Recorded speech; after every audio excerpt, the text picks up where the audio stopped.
This happy little girl we're looking at is an 8-year-old named Dorrith Oppenheim. And her smile and this photograph represents the selflessness of parental love. This photo was taken of Dorrith just before she's leaving her home in the German town of Kassow, and she is being sent from Nazi Germany, where life has become increasingly difficult and intolerable for German Jews, and she is leaving for Scotland as part of a movement called the Kindertransport. The Kindertransport was an organized emigration of thousands of German and Austrian Jewish children to safety in the United Kingdom. Their parents were not allowed to come. During this period of time, so many doors were closed to refugees, mostly on economic grounds, the idea that during the Great Depression it was too threatening to have foreigners come in, that they might take jobs.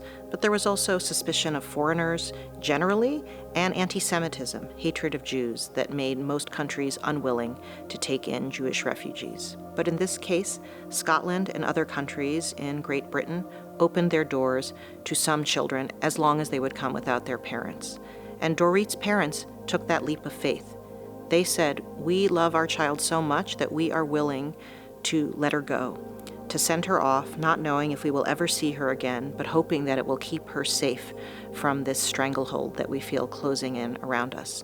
And so in 1939, Dorrith, in her dress and her big hat and her big smile, goes off to Scotland, as the saying goes, into the arms of strangers, her parents hoping that someone will love her and care for her. And they never saw her again. They sent her away, and she survived the war in safety, but her parents did not have the same luck. And after this sacrifice, they themselves fell victim to a fate they could not know was coming, but that they feared something terrible would happen, and they themselves were deported to the Auschwitz killing center and were murdered there.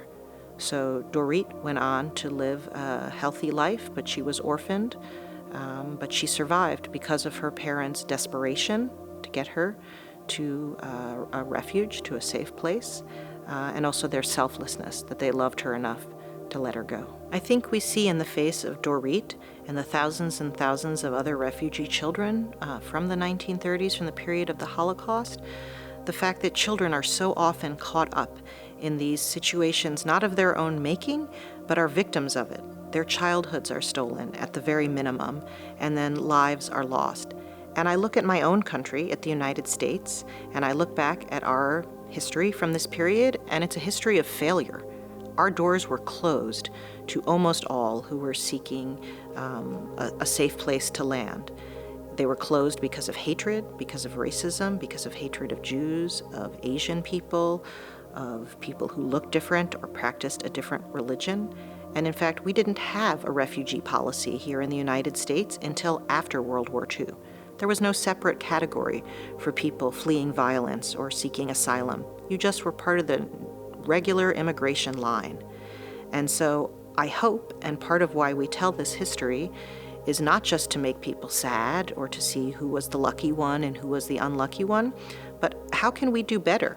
What do we as a world community and as nations and individuals owe people who life has dealt a terrible hand, where it could have been us in place of them? And how do we want to change how we behave? When are we selfish and when are we selfless? And when do we open our hearts and open our doors? So unfortunately, we have seen many, many other refugee situations. I expect we will see them for the rest of my life.